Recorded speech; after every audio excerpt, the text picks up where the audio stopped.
la tusaku anfusakum huwa a'lamu bimani intaqo.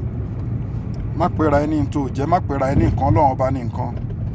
Àfáwà Sàyíndé máa rí pé wọ́n á máa pe àwọn èèyàn míì, wọ́n á máa pè wọ́n, wọ́n á pè wọ́n lórí fóònù, wọ́n á send message sí wọn, wọn ò ní reply, wọ́n á kọlù wọn, wọn ò ní gbé aago àwọn tó pè wọ́n. Ṣé rí gbogbo orú àwọn yẹn? Confirm lèmi sọ fún yín o.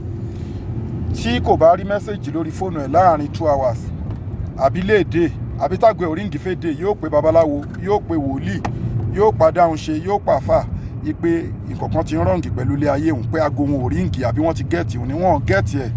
Ìwọ náà avoid kọlù àwọn èèyàn ni. Ọlọ́run bá dẹ̀ ti ní kó má pera ẹ lóhun tó jẹ́, la tuzaku anfusakum huwa a'lamu bimani intaqo.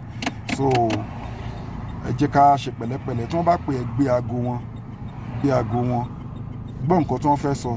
Ṣé o rí bó ṣe avoid àwọn èèyàn tó gbágo wọn, tó reply message wọn yẹn?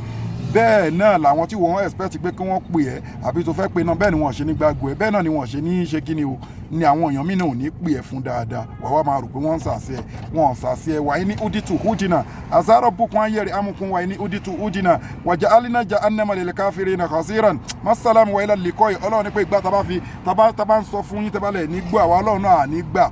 Òun ni wọ́n ń pè ní 50-50 no cheating. Àwọn èèyàn ń pè ìwọ ò gbágo wọn.